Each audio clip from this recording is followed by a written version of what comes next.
Un chien s'introduit dans un hôpital et empêche un mendiant d'être euthanasié. Ce qui s'est passé après qu'il ait trouvé le médecin a surpris tout le monde. L'aube tranquille de l'hôpital Santa Clara a été soudainement interrompue par le bruit des portes automatiques qui s'ouvrent avec force. Un chien au pelage doré et aux yeux d'ambre, maigre et échevelé, fait irruption dans le hall principal, ses pattes résonnant sur le sol en linoléum. L'animal, déterminé et concentré, ignore les regards étonnés des quelques membres du personnel présent et se dirige vers le service de soins intensifs. À la réception, Mariana, l'employée de nuit, se lève brusquement, renversant sa tasse de café. « Que quelqu'un arrête ce chien !» crie-t-elle, mais sa voix se perd dans l'air alors que l'animal a déjà tourné à droite dans le couloir. Dans la chambre 307, George Oliveira, un homme d'âge moyen connu dans la rue sous le nom de « Poeta », est inconscient, relié à des tubes et à des machines qui maintiennent son corps en état de marche. Sans famille ni contact enregistré, George avait été trouvé inconscient dans une ruelle 3 jours plus tôt, victime d'une pneumonie sévère aggravée par des années de vie dans la rue. Le docteur Victor Mendes, médecin-chef de service, était en train de discuter du cas de George avec Clara, l'infirmière-chef, lorsqu'ils ont entendu l'agitation dans les couloirs. « C'est incroyable », dit le docteur Victor en passant la main dans ses cheveux gris. « Nous ne pouvons rien faire de plus. Les scanners ne révèlent aucune activité cérébrale significative. » Clara, une femme d'une quarantaine d'années au regard bienveillant et au sourire rassurant, pousse un profond soupir. « Alors, c'est tout ? On va juste éteindre les appareils ?» Avant que le docteur Victor ne puisse répondre, le chien fait irruption dans la chambre, saute habilement sur le lit de George et se place à côté de l'homme inconscient. L'animal regarde le médecin et l'infirmière dans les yeux, comme s'il les mettait au défi d'agir. L'odeur de l'antiseptique se mêle maintenant à l'odeur caractéristique du chien mouillé, créant une atmosphère surréaliste dans la pièce stérile. Les bips constants des moniteurs cardiaques semblent se mêler au halètement de l'animal, créant une symphonie étrange et envoûtante. Le docteur Victor, remis de son choc initial, s'avance. « Sortez cet animal d'ici immédiatement », ordonne-t-il, la voix légèrement tremblante. Mais Clara, poussée par un instinct qu'elle ne peut expliquer, tend le bras pour l'empêcher d'approcher. « Attendez », murmure-t-elle, les yeux fixés sur les écrans. « Regarde !» À la stupéfaction générale, les signes vitaux de George commencent à changer. Son rythme cardiaque, auparavant faible et irrégulier, s'est accéléré et s'est accéléré. Sa tension artérielle, qui n'avait cessé de baisser, s'est soudain améliorée. Si vous appréciez cette histoire, n'oubliez pas de vous abonner à la chaîne, Retour à l'histoire. Le chien, comme s'il avait senti le changement, s'est penché et a léché doucement la main de George. À ce moment-là, quelque chose d'encore plus extraordinaire se produit. Les doigts du patient bougent légèrement, réagissant au contact humide de l'animal. Clara sentit un frisson lui parcourir l'échine. En 20 ans de carrière d'infirmière, elle n'avait jamais été témoin d'une telle chose. Elle regarde le docteur Victor, dont l'expression oscille entre l'incrédulité et la fascination. « C'est impossible », marmonne le médecin en s'approchant prudemment pour examiner les moniteurs de plus près. Le chien reste immobile, ses yeux ambrés fixés sur George, comme s'il transmettait une sorte d'énergie vitale à l'homme inconscient. L'air de la pièce semblait chargé d'électricité, la sensation palpable qu'il se passait quelque chose d'extraordinaire. Clara, mue par une émotion qu'elle ne pouvait nommer, s'approcha du lit et posa doucement sa main sur la tête du chien. « Qui es-tu, mon petit ami ?» murmura-t-elle en sentant la texture rugueuse de la fourrure sous ses doigts. « Et comment l'as-tu su ?» Les questions restaient en suspens, sans réponse, tandis que le miracle continuait de se dérouler sous ses yeux incrédules. À cet instant, Clara était certaine d'assister à quelque chose qui changerait à jamais sa compréhension de la vie, de la mort et des liens mystérieux qui unissent tous les êtres vivants. Les minutes qui suivent sont marquées par une intense activité dans la salle 307. Le docteur Victor, remis de son choc initial, commence à effectuer une série de tests sur George, tandis que Clara garde un œil sur les moniteurs et l'autre sur le chien, qui reste immobile à côté du patient. Cela défie toute logique médicale, marmonne le docteur Victor, fronçant les sourcils en analysant les nouveaux relevés. Les signes vitaux se stabilisent rapidement. C'est comme s'il se réveillait d'un profond sommeil. Clara, avec un mélange d'espoir et d'appréhension, s'approcha de George et lui prit la main. « George, tu m'entends ?» dit-elle doucement. À sa grande surprise, les doigts de l'homme tressaillirent légèrement en réponse. Le chien, comme s'il réalisait l'importance du moment, poussa un léger glapissement et lécha le visage de George. Il se passe alors quelque chose d'encore plus extraordinaire, les yeux du patient commencent à bouger sous ses paupières fermées. « Docteur !» s'exclame Clara, la voix tremblante d'émotion. « Je crois qu'il se réveille. » Le docteur Victor se place rapidement à côté du lit et vérifie les pupilles de George à l'aide d'une petite torche. « Incroyable !» chuchote-t-il. Il y a une réponse pupillaire. « George, si tu m'entends, serre ma main. » Les secondes s'écoulent, tendues et pleines d'anticipation. Puis, lentement, les doigts de George se referment sur la main du médecin. Un soupir collectif de soulagement et d'étonnement retentit dans la pièce. Le chien, comme s'il était satisfait du résultat, s'allongea à côté de George, son corps chaud pressé contre celui de l'homme. Clara ne peut s'empêcher de remarquer que l'animal semble parfaitement à l'aise, comme si c'était exactement ce qu'il devait être. La nouvelle du « miracle » se répandit rapidement dans les couloirs. Des infirmières, des médecins et même des patients d'autres chambres se pressent devant la porte, curieux d'assister à cet événement extraordinaire. Mariana, la réceptionniste, arrive haletante, munie d'un presse-papier. « Docteur, j'ai trouvé quelque chose », dit-elle en tendant le document au docteur Victor. C'est le dossier d'admission de Georges. Apparemment, il a parlé d'un chien avant de perdre connaissance. Il a dit que c'était son seul ami. Le docteur Victor examine le document, son expression s'adoucit. Eh bien, il semble que cet ami soit venu le sauver, commenta-t-il, un sourire hésitant se dessinant sur ses lèvres. Clara, sous le coup de l'émotion, caresse doucement la tête du chien. Je pense que nous venons d'être témoins d'un pouvoir de guérison qui va au-delà de la médecine. Il est peut-être temps de reconnaître qu'il y a des choses dans le monde que nous ne pouvons pas expliquer complètement, mais que nous pouvons apprécier et respecter. Clara acquiesça, sentant une vague d'émotion la traverser.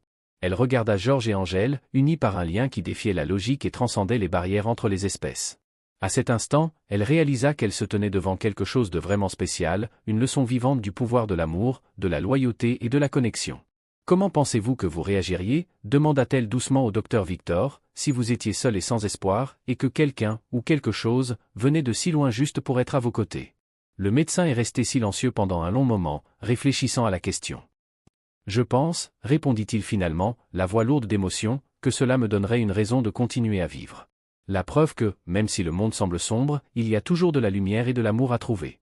Ainsi, alors que le soleil de l'après-midi baigne la pièce d'une lumière dorée, Georges, Angèle, Clara et le docteur Victor se tiennent dans un silence respectueux, chacun réfléchissant au mystère de l'amour, de la vie et des liens qui nous unissent tous.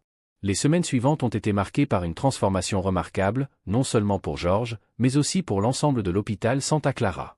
À mesure que la nouvelle du « chien miracle » se répandait, la chambre 307 est devenue une source d'espoir et d'inspiration pour les patients, le personnel et les visiteurs. Georges, qui était auparavant un homme seul et sans perspective, s'est retrouvé au centre d'un réseau de soutien et d'affection qu'il n'aurait jamais imaginé possible.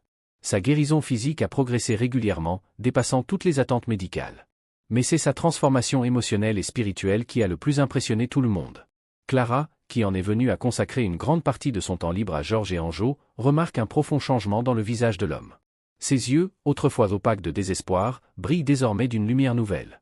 Son sourire, autrefois rare, est devenu fréquent, surtout en présence d'Anjo. « Tu sais, Clara, dit Georges un après-midi alors qu'elle changeait ses bandages, j'avais l'habitude de penser que je n'avais rien ni personne au monde.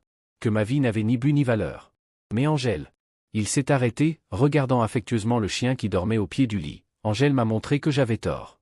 Qu'il y a toujours de la bonté et de l'amour dans le monde, même dans les endroits les plus improbables.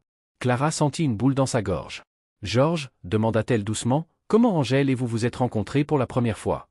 Georges ferma les yeux un instant, comme s'il revivait ses souvenirs. « C'était il y a environ 2 ans. J'étais au plus mal, Clara. Le froid, la faim, la solitude. J'ai pensé tout abandonner. C'est alors que je l'ai vu, maigre et effrayé, fouiller dans les mêmes déchets que moi. Nos regards se sont croisés, c'est comme si nous nous étions reconnus. 2 âmes perdues qui se sont retrouvées. » Clara acquiesce, touchée. « Et depuis, vous êtes ensemble ?» ?»« Oui, sourit Georges. Nous avons partagé le peu que nous avions. Il m'a tenu chaud pendant les nuits froides, j'ai partagé ma nourriture. Mais plus que cela, il m'a donné un but. Pour la première fois depuis des années, j'avais quelqu'un qui dépendait de moi, qui se souciait de savoir si je revenais ou non. » Pendant ce temps, dans le couloir, le docteur Victor s'entretient avec l'assistante sociale de l'hôpital, Martha Santos. La situation est délicate, explique-t-il, Georges n'a pas de domicile fixe, pas de soutien familial. Dans des circonstances normales, après sa sortie de l'hôpital, il retournerait probablement dans la rue. Martha fronce les sourcils. Martha fronce les sourcils, mais ce ne sont pas des circonstances normales, n'est-ce pas? Le cas de Georges a attiré beaucoup d'attention. Peut-être pouvons-nous utiliser cela en sa faveur. Le docteur Victor a hoché la tête d'un air pensif. J'ai réfléchi. Et si nous pouvions créer un programme? Quelque chose qui n'aiderait pas seulement Georges, mais qui pourrait bénéficier à d'autres personnes dans une situation similaire?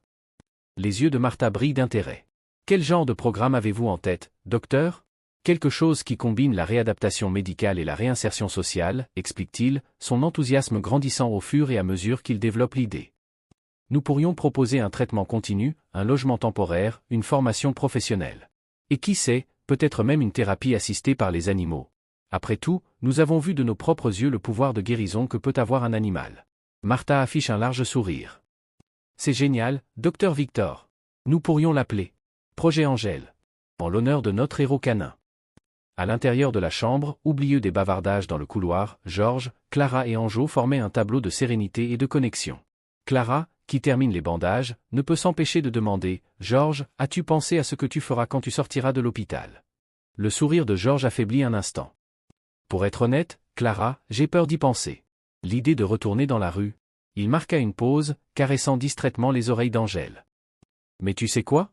Pour la première fois depuis longtemps, j'ai l'impression que peut-être qu'il y a de l'espoir. Que je peux peut-être reconstruire ma vie. Clara sentit son cœur se remplir d'émotion. Georges, tu n'es pas seul sur ce chemin. Tout le monde ici veut te voir prospérer. À ce moment-là, comme s'il sentait l'importance de la conversation, Angèle leva la tête et regarda directement Clara, ses yeux ambrés remplis d'une sagesse qui semblait transcender sa nature canine. Parfois, dit Clara à voix haute, je me demande si Angèle ne comprend pas plus que nous ne le réalisons. S'il savait qu'en venant ici, il ne faisait pas que te sauver, Georges, mais qu'il commençait quelque chose de bien plus grand. Georges sourit, une lueur de compréhension dans les yeux. Tu sais, Clara, j'ai passé beaucoup de temps dans les rues à observer les gens, les animaux, la vie. Et je me suis rendu compte qu'il y a beaucoup plus de mystère et de magie dans le monde que la plupart d'entre nous ne le pensent. Angèle, c'est plus qu'un chien.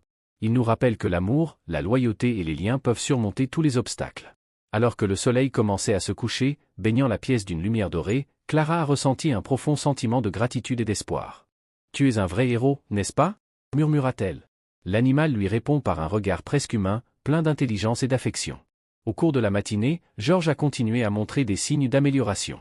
Son corps, autrefois frêle et faible, semble reprendre des forces au fil des heures. Le chien, affectueusement surnommé « Angèle » par l'équipe, ne le quitte pas d'une semelle. En observant cette scène, Clara n'a pu s'empêcher de réfléchir aux liens invisibles qui nous unissent. Comment un simple animal de rue a-t-il pu avoir une telle influence sur la vie d'un homme? Quelle sorte d'amour et de loyauté est capable de surmonter les barrières de la mort? Alors que le soleil se lève, baignant la pièce d'une lumière dorée, Clara ressent un profond sentiment de renouveau. Ce n'était pas seulement le début d'une nouvelle journée, mais le début de quelque chose de bien plus grand. Une histoire d'espoir, d'amour et de connexion qui transcende l'entendement humain. Le docteur Victor, d'ordinaire si sceptique et rationnel, semble également touché. « Vous savez, Clara, dit-il doucement, pendant toutes mes années de médecine, je n'ai jamais rien vu de tel. Peut-être qu'il y a plus de choses entre le ciel et la terre que ce dont rêve notre vaine philosophie. » Clara acquiesça, ses mains continuant à caresser doucement la fourrure d'Angèle. « Docteur, demanda-t-elle, la voix chargée d'émotion, que se passe-t-il maintenant? Avec Georges et avec Angèle ?» Le docteur soupira, regardant pensivement l'homme et son fidèle compagnon. « Nous devons d'abord nous assurer que Georges se rétablit complètement. Quant au chien, je pense qu'il a déjà prouvé qu'il avait le droit de rester. » À cet instant, comme s'il comprenait qu'on parlait de lui, Angèle releva la tête et regarda directement Clara et le docteur Victor, ses yeux ambrés brillant d'une intelligence presque surnaturelle. Clara sentit un frisson lui parcourir l'échine. « Vous êtes-vous déjà demandé, dit-elle doucement, si parfois les animaux ne comprenaient pas plus que nous ne le réalisons? Peut-être peuvent-ils ressentir des choses que nous ne pouvons pas ressentir ?» Le docteur Victor, d'ordinaire si sceptique, semble réfléchir sérieusement à la question. « Après ce que j'ai vu aujourd'hui, répondit-il, je pense que je suis prêt à envisager de nombreuses possibilités que j'aurais écartées auparavant. Alors que l'hôpital s'éveille à une nouvelle journée, la chambre 307 reste une oasis de calme et d'espoir. Georges, Anjo et l'équipe médicale, unis par un événement inexplicable, étaient sur le point d'entreprendre un voyage qui changerait leur vie à jamais. Dans les jours qui ont suivi, une atmosphère d'attente et d'espoir a régné à l'hôpital Santa Clara. La chambre 307 est devenue l'épicentre d'une histoire que beaucoup qualifiaient déjà de miracle, attirant l'attention non seulement du personnel, mais aussi des patients et des visiteurs curieux. Georges a continué à montrer des signes constants d'amélioration. Sa respiration, auparavant assistée par des machines, se fait désormais naturellement. Ses yeux, qui étaient restés fermés pendant si longtemps, s'ouvrent de plus en plus souvent, révélant un regard confus mais plein de vie. Angèle, le chien baptisé affectueusement par l'équipe, quittait rarement Georges. L'animal semblait avoir un sixième sens pour détecter les besoins du patient, alertant l'équipe médicale par de doux aboiements chaque fois que Georges montrait des signes d'inconfort ou avait besoin d'attention. Clara, profondément touchée par le dévouement de l'animal, a commencé à consacrer son temps libre à s'occuper d'Angèle. Elle l'emmenait faire de courtes promenades dans le jardin de l'hôpital, s'assurant qu'il était correctement nourri et qu'il recevait les soins vétérinaires nécessaires. « Tu sais, Angèle, dit-elle un après-midi ensoleillé en brossant la fourrure dorée du chien, tu n'as pas seulement sauvé la vie de Georges. Tu nous as rappelé le pouvoir de la connexion, de l'amour inconditionnel. Comment est-ce possible ?» Angèle la regarde avec ses yeux sages et expressifs, comme s'il détenait des secrets qui dépassent l'entendement humain. Le 5e jour après l'événement extraordinaire, Georges reprit enfin pleinement conscience. Ses yeux s'ouvrirent et se fixèrent d'abord sur Angèle, puis sur Clara, qui faisait sa tournée matinale. « Où suis-je » demanda-t-il, la voix rauque à force d'avoir été utilisée. Clara sentit son cœur s'emballer. « Vous êtes à l'hôpital Santa Clara, Georges. Tu as été très malade, mais tu te rétablis maintenant. » Georges fronça les sourcils, essayant d'assimiler l'information. Son regard erra dans la pièce jusqu'à ce qu'il se pose à nouveau sur Angèle, qui avait maintenant la tête posée sur le bord du lit, les yeux fixés sur son maître. « Mon ami, » murmura Georges en tendant une main tremblante pour caresser la tête du chien. « Tu m'as trouvé. » Clara, sentant les larmes monter à ses yeux, demande doucement, « Georges, te souviens-tu de ce qui s'est passé ?» L'homme ferma les yeux un instant, comme s'il cherchait dans les profondeurs de sa mémoire. « J'étais dans la ruelle. Il faisait froid. Angèle n'était pas avec moi, il était parti depuis des jours. Je me sentais si seul, si fatigué. » Sa voix affaiblit un instant avant qu'il ne reprenne. « J'ai cru que c'était la fin. Mais alors je l'ai entendu. J'ai entendu Angèle aboyer, m'appeler. Et j'ai su que je devais m'accrocher, que je devais revenir en arrière. » Clara sentit un nœud se former dans sa gorge. Le lien entre Georges et Angèle allait au-delà de ce qu'elle aurait pu imaginer. « Georges, dit-elle doucement, Angèle est venue ici. Il est entré dans l'hôpital et t'a trouvé. Les médecins, nous pensions qu'il n'y avait plus d'espoir pour toi. Mais Angèle, il a tout changé. » Georges regarda son fidèle compagnon, les yeux brillants de larmes non versées. « Tu as toujours été plus qu'un simple chien, n'est-ce pas, mon ami ?» murmura-t-il. À ce moment-là, le docteur Victor entre dans la pièce, ses yeux s'écarquillent de surprise en voyant Georges réveillé et en train de parler. « Eh bien, c'est extraordinaire, » commente-t-il en s'approchant du patient pour l'examiner.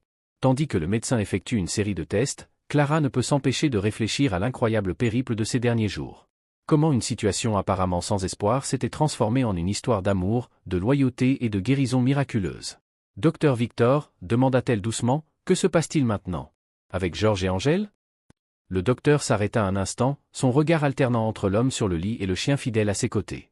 « Eh bien, Clara, » répondit-il pensivement, « d'un point de vue médical, Georges a encore un long chemin à parcourir. Mais pour le reste... » Il marqua une pause, un doux sourire se dessinant sur ses lèvres. Là, dans cette petite chambre d'hôpital, elle n'assistait pas seulement à la guérison d'un homme, mais à la naissance de quelque chose de plus grand, une histoire de rédemption, de seconde chance et du pouvoir transformateur de l'amour inconditionnel. « Georges, » demande-t-elle doucement, « comment vous sentez-vous maintenant par rapport à votre arrivée ici ?» L'homme est resté silencieux un moment, réfléchissant. « C'est comme si je me réveillais d'un long cauchemar, » a-t-il finalement répondu. « Je me sens vivant, Clara. Vraiment vivant, peut-être pour la première fois depuis des années. Et tu sais quoi? J'ai hâte de voir ce que l'avenir me réserve. » À ce moment-là, comme s'il scellait une promesse silencieuse, Angèle s'approcha et posa sa tête sur les genoux de Georges. L'homme, le chien et l'infirmière restèrent ainsi, unis dans un moment d'harmonie parfaite, tandis que le monde extérieur continuait à tourner, inconscient du petit miracle qui se déroulait entre les murs de l'hôpital. Le jour de la sortie de Georges arriva, apportant avec lui un mélange d'émotions pour toutes les personnes concernées. La chambre 307, qui avait été pendant des semaines l'épicentre d'une histoire extraordinaire, était maintenant pleine de monde, médecins, infirmières, travailleurs sociaux et même quelques patients qui étaient devenus les amis de Georges au cours de son séjour. Clara, la gorge nouée, aide Georges à ranger ses quelques affaires. « Tu es nerveux ?» demande-t-elle doucement, remarquant que ses mains tremblent légèrement. Georges acquiesce, un sourire hésitant sur les lèvres. « Un peu, » admit-il. « C'est étrange, vous savez ? J'ai passé tellement de temps à souhaiter pouvoir sortir d'ici, retourner dans le monde extérieur.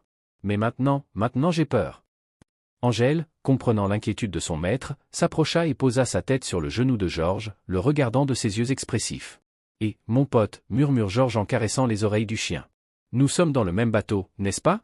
À ce moment-là, le docteur Victor entre dans la pièce, accompagné de Martha, l'assistante sociale, et d'un homme que Georges ne reconnaît pas. « Georges, » commence le docteur Victor, un sourire chaleureux sur le visage, « avant que vous ne partiez, nous avons quelques nouvelles à vous communiquer. » Georges se redresse dans son lit, la curiosité et l'appréhension se mêlant dans son visage. « Comme vous le savez, » poursuit le médecin, « votre histoire a touché de nombreuses personnes ici à l'hôpital et au-delà.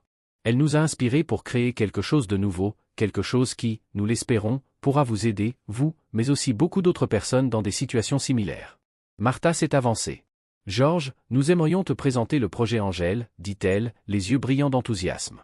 Il s'agit d'un programme de réhabilitation et de réinsertion sociale qui combine des soins médicaux continus, un logement temporaire et une formation professionnelle.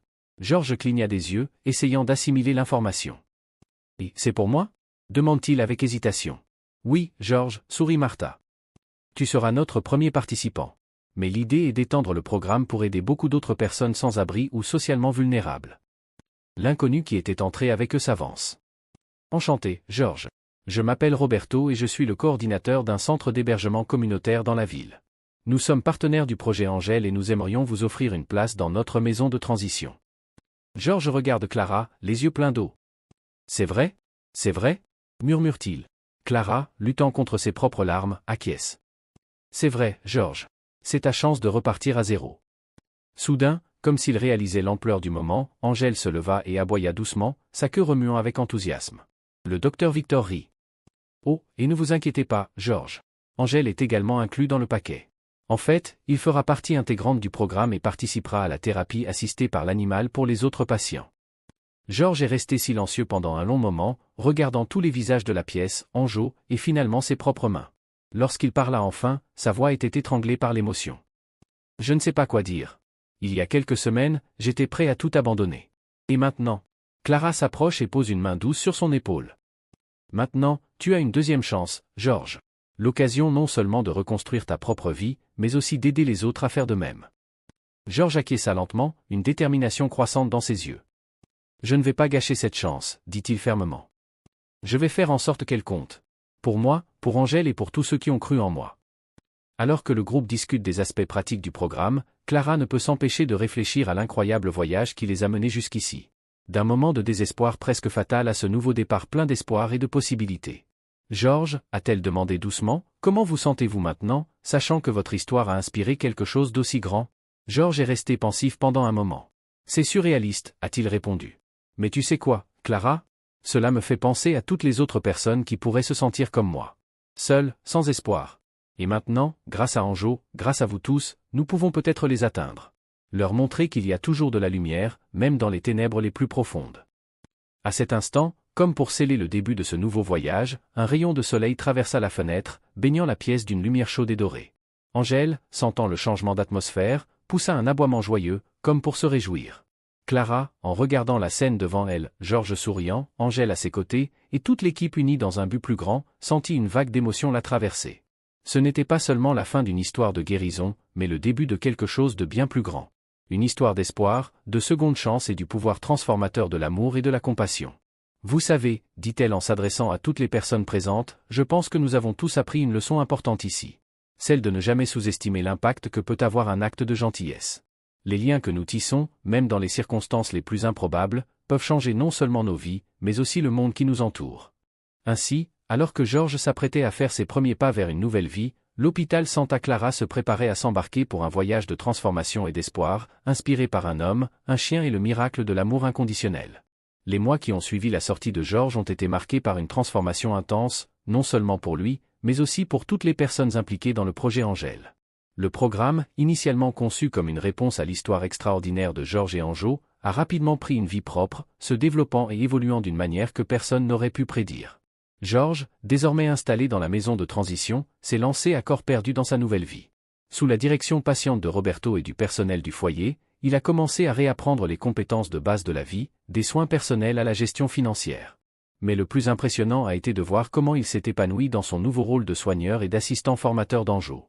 3 fois par semaine, Georges et Anjo sont retournés à l'hôpital Santa Clara pour des séances de thérapie assistées par l'animal. Voir l'ancien sans-abri solitaire interagir avec les patients, leur apporter réconfort et espoir grâce à son histoire et à la présence rassurante d'Anjo, est un spectacle qui a souvent ému Clara jusqu'aux larmes. C'est incroyable, n'est-ce pas, a commenté le docteur Victor un après-midi, en regardant Georges et Anjo travailler avec un groupe de patients en réadaptation. Il y a quelques mois, nous étions sur le point d'éteindre ces appareils.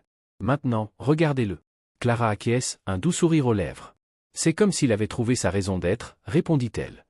Et non seulement cela, mais il aide aussi les autres à trouver le leur. En fait, l'impact de Georges et d'Anjo a largement dépassé les murs de l'hôpital. Leur histoire, largement diffusée dans les médias locaux, a touché les cœurs et inspiré des actions. Les dons ont commencé à affluer pour le projet Angèle, ce qui lui a permis de s'étendre. D'autres maisons de transition ont été ouvertes et d'autres hôpitaux de la région ont commencé à mettre en œuvre des programmes similaires. Un jour, alors qu'elle aidait Georges à préparer Angèle pour une séance, Clara n'a pas pu s'empêcher de lui demander « Georges, as-tu jamais imaginé que ta vie prendrait ce tournant ?» Georges s'arrêta un instant, sa main se posant sur la douce fourrure d'Anjo. « Jamais, répondit-il honnêtement. Tu sais, Clara, j'ai passé tellement de temps à me sentir invisible, comme si mon existence ne comptait pour personne.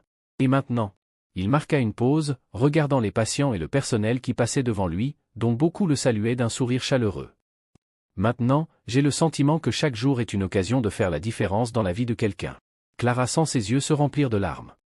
Vous faites bien plus que cela, George. Tu changes des vies.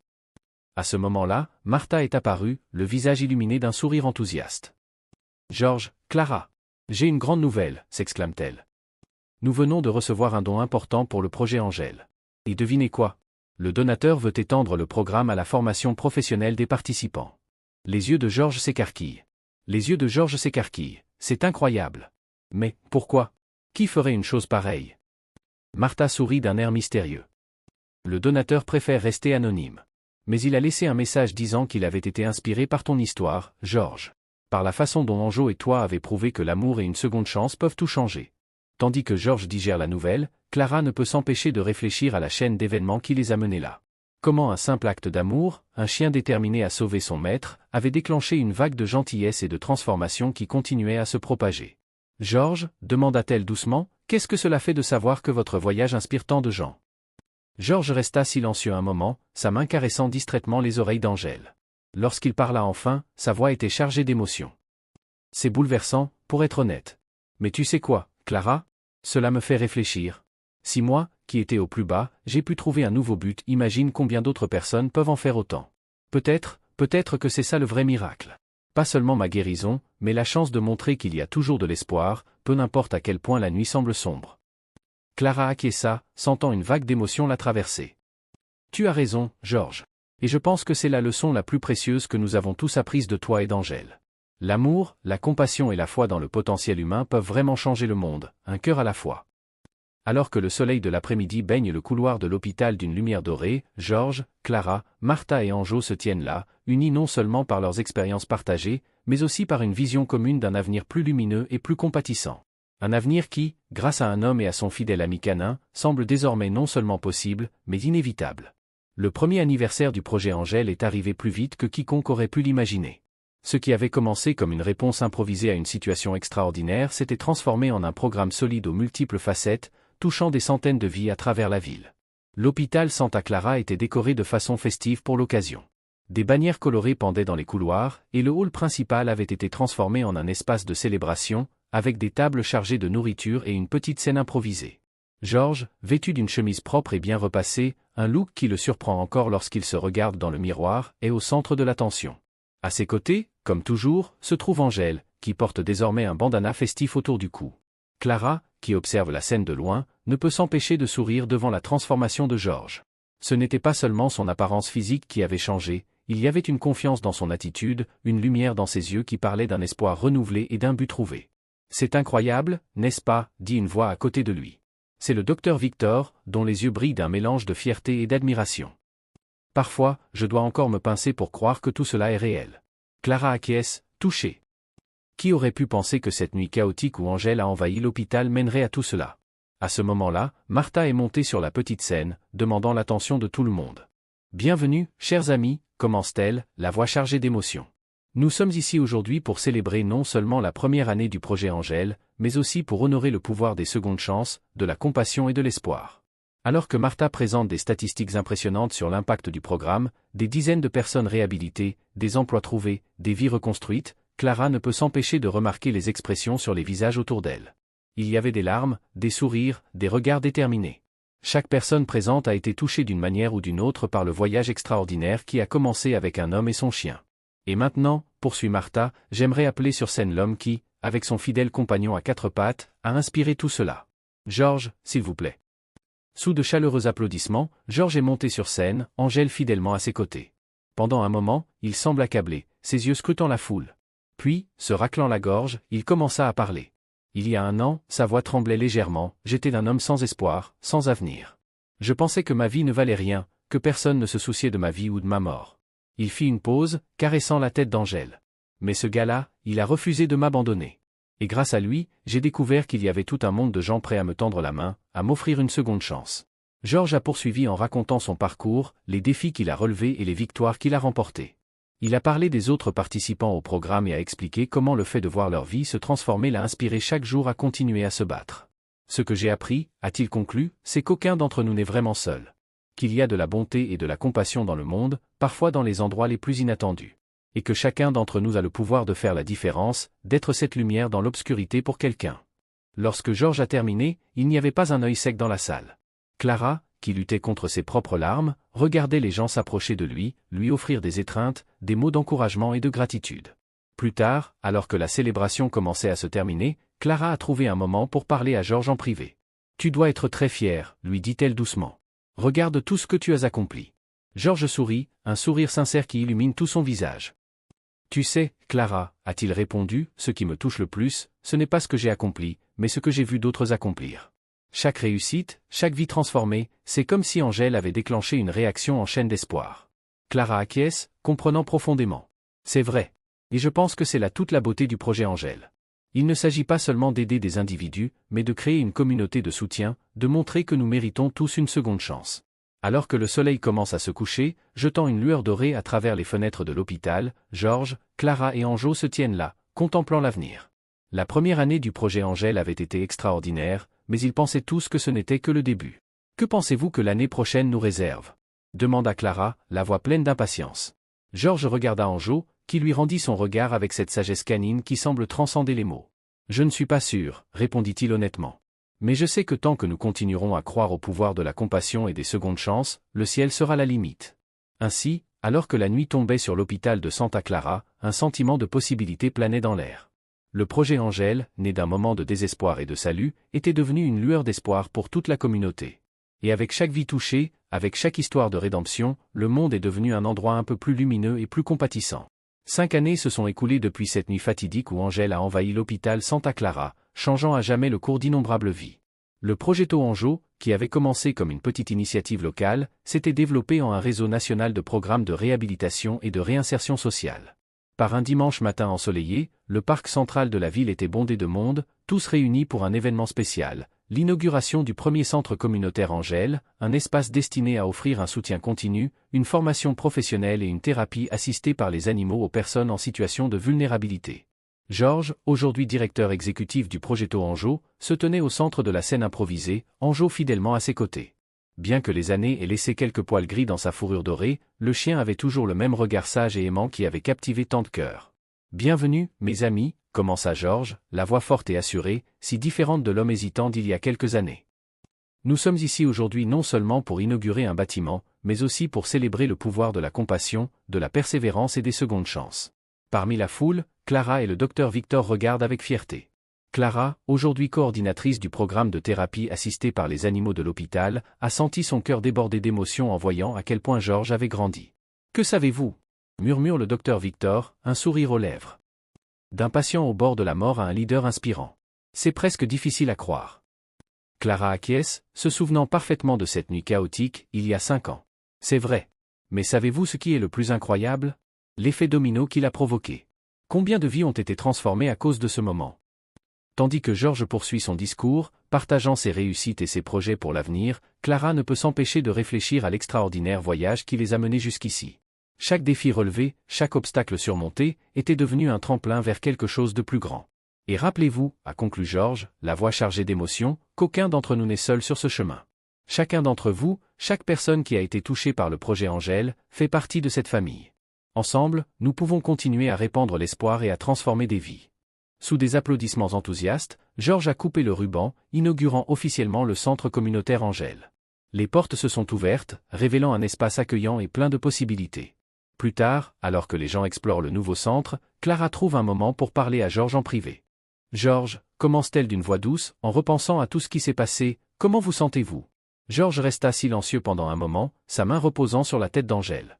Lorsqu'il parla enfin, sa voix était pleine de réflexion. « Tu sais, Clara, il m'arrive encore de penser à cette nuit à l'hôpital. J'étais prêt à tout abandonner. Et puis, il regarde Anjo, un doux sourire aux lèvres. Puis ce type est arrivé et a tout changé. Pas seulement pour moi, mais pour tant d'autres personnes. » Clara acquiesça, sentant des larmes se former dans ses yeux. C'est incroyable comment un simple acte d'amour peut déclencher quelque chose d'aussi grand, n'est-ce pas ? Exactement, approuva George. Et c'est ce que j'espère que ce centre représente. Un rappel qu'il n'est jamais trop tard pour prendre un nouveau départ, que tout le monde mérite une seconde chance. Et que parfois, le salut peut venir des sources les plus inattendues. Alors que le soleil commençait à se coucher, jetant une lueur dorée sur le nouveau centre communautaire Angèle, Clara ne pouvait s'empêcher de ressentir un profond sentiment de gratitude et d'espoir. Le voyage qui avait commencé avec un chien déterminé et un homme au bord de la mort s'était transformé en un mouvement de compassion et de transformation qui continuait à grandir et à inspirer. « Georges, demanda-t-elle doucement, que pensez-vous que l'avenir réserve au projet Angèle ?» Georges regarda l'horizon, une lueur de détermination dans les yeux. « Honnêtement, Clara ? Je pense que ce n'est que le début. Tant qu'il y aura des gens qui ont besoin d'aide et des cœurs prêts à tendre la main, nous continuerons à grandir, à évoluer et à transformer des vies. » Ainsi, alors que la nuit tombait sur la ville, le centre communautaire Angèle brillait comme un phare d'espoir. Un témoignage vivant du pouvoir de l'amour inconditionnel, de la résilience humaine et de la capacité d'un simple acte de gentillesse à changer le monde. Georges, Clara, le docteur Victor et toutes les personnes impliquées dans le projet Angèle ont appris une précieuse leçon. La véritable guérison ne vient pas seulement des médicaments ou des procédures, mais du pouvoir de la connexion, de la compassion et de la croyance dans le potentiel de chaque individu. Avec Angèle comme symbole et source d'inspiration, ils étaient déterminés à continuer à diffuser ce message, un cœur à la fois. Alors que la célébration se poursuivait autour d'eux, Georges s'est penché pour serrer Anjo dans ses bras, murmurant un remerciement à l'ami qui lui avait non seulement sauvé la vie, mais qui lui avait donné, ainsi qu'à tant d'autres, un nouveau but et une seconde chance dans la vie. C'est ainsi que, sous le ciel étoilé, l'histoire de Georges et d'Anjo, qui a commencé par un acte d'amour désespéré, a continué à se dérouler, touchant des vies et inspirant de l'espoir dans un monde qui semble parfois manquer de l'un et de l'autre.